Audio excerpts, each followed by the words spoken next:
पवन सिंह की जर्नी जो आप बोल रहे हैं जी, पवन सिंह मुझे मिले थे जब 8 साल की उम्र में थे। बच्चे थे जी। मैंने अपने बेटे को जितना गोद में नहीं सुलाया होगा उससे ज़्यादा पवन सिंह को गोद में सुलाया। मैंने अपने सगे बेटे पे जो समय नहीं दिया हो पवन सिंह पे दिया है। वो पवन सिंह पे दिया। आपके इंटरव्यू को पवन सिंह देखेंगे बिल्कुल। तो पवन सिंह का मैं बाप हूँ, वो बोलते भी हैं और लोग जानते भी हैं।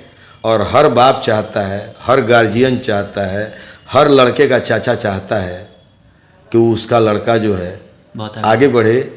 पवन सिंह पद्मश्री पाने वाला मटेरियल है, लेकिन गंदे गाने गा के कोई पद्मश्री नहीं प्राप्त कर सकता। ये दिखता है सर। देखिए पवन सिंह आज कसम खा लें मेरा इंटरव्यू देख करके कि मेरे बाप ने, मेरे गुरु ने, मेरे चाचा ने, मेरे गार्जियन ने, मैं उनको 4 साल अपने घर पे रखा हूँ, अपने पलंग पे सुलाया हूँ और हीरो बनाया। और आज वो गायक हिंदुस्तान के सबसे बड़े बिकाऊ गायकों में है, माने जिसकी आवाज़ सबसे ज़्यादा बिकती है जी। नो डाउट पवन सिंह का हाथ पकड़ने वाला अभी की तारीख में कोई नहीं है।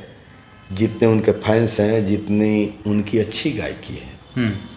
उनकी हाल में एक अच्छी फिल्म आई थी सूर्यवंशम जी, बहुत अच्छा बिजनेस किया।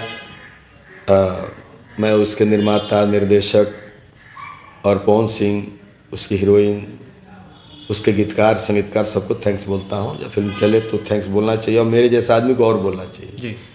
क्योंकि मैं उस पद पे हूँ कि मुझे लोग आदर सम्मान देते हैं, पैर छू के प्रणाम करते हैं और अच्छा काम करें। हमें गार्जियन हो कि उस अच्छाई को न बोलूँ तो अच्छी बात नहीं है। सही बात।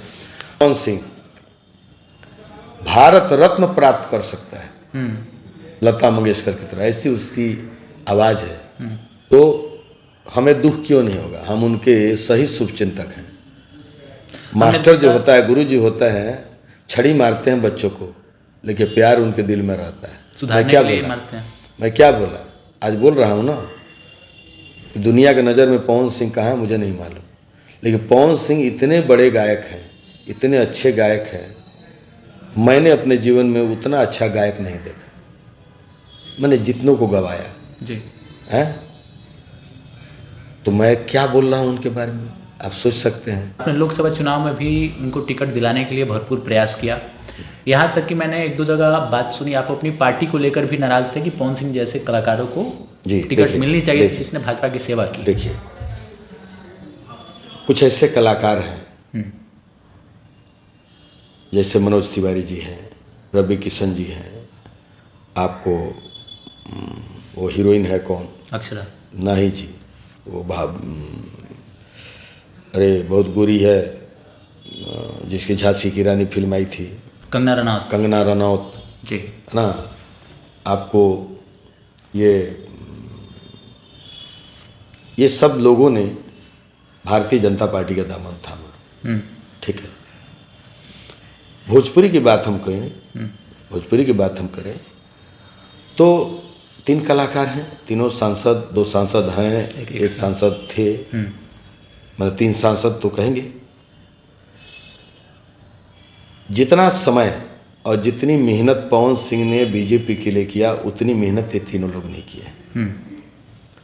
और पवन सिंह को बोला गया था टिकट के लिए, एक बार बोला गया 19 में हावड़ा, नहीं, बाद में बोला कि नहीं, उसके बाद फिर बोला गया हावड़ा, आसनसोल दिया गया आसनसोल, अरे हावड़ा बोला गया था, दिया आसनसोल। पवन सिंह आसनसोल लड़ना चाहते थे, चलो मिला टिकट लड़ेंगे, हमसे पूछे, अब बोले हावड़ा नहीं मिला तो क्या हुआ, हावड़ा और आसनसोल में क्या अंतर है, लड़ो। लड़ने वाला अखाड़ा देखता है कि अखाड़ा गोरखपुर में है कि अखाड़ा लुधियाना में है, अखाड़ा अखाड़ा है, लड़ो, है ना। उसके बाद से वहाँ कुछ महिला संगठनों का मतलब पोस्टरबाजी हो गया, विरोध प्रदर्शन शुरू। हाँ, कहा कि कुछ बंगाली लोगों पे 4-5 गाने गा गए थे, है ना। ठीक है, उस गानों को मुद्दा बनाया गया।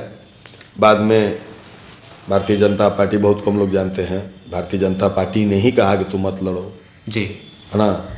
आए मेरे पास बोले पार्टी बोल रही है कि नहीं लड़ना है आप चुनाव, वहाँ से आपको नहीं।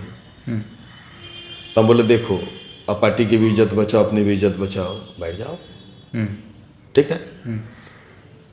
फिर पार्टी बोली कि आपको हम यूपी या झारखंड में देखते हैं।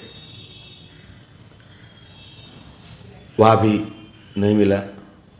जब टिकट नहीं मिला तो एक चीज़ है, पवन सिंह अपने व्यक्तिगत लाइफ में जो हों, अब उनकी माँ अगर कुछ हठ कर दे तो उस हठ के आगे पवन सिंह झुकते हैं। माँ ने कहा जब इतनी बात हो गई तो लड़ो। अब जब माँ की बात हो गई तो कौन मनाएगा? सही बात। पवन सिंह को फिर कौन मनाएगा? उससे ऊपर कोई नहीं। हाँ, तो मुझे इस बात का लगा कि पवन सिंह ने इतनी मेहनत की और पार्टी ने जब कहा टिकट देंगे तो कहीं ना कहीं पवन सिंह को एडजस्ट करना चाहिए था, है ना। इस बात की तकलीफ है। अब बहुत लोगों ने बहुत तरह का र्यूमर उठाया कि विनय बिहारी ने लड़ाया। अब क्या बोले, आप तो जितनी मुँह उतनी बात, हम क्यों लड़ाएंगे, क्या ज़रूरत है ना। मैंने पवन सिंह की माँ के ऊपर तो हम नहीं हैं, सही बात है ना। तो हम भी चुप हो गए। बहुत जवाब देना भी अच्छी बात नहीं है। जाओ यार, जो समझना है समझो, है ना। हम तो पवन सिंह का चाचा समझो, मौसा समझो, बाप समझो, जो समझना है समझो। हम उतना जवाब कहाँ से देंगे।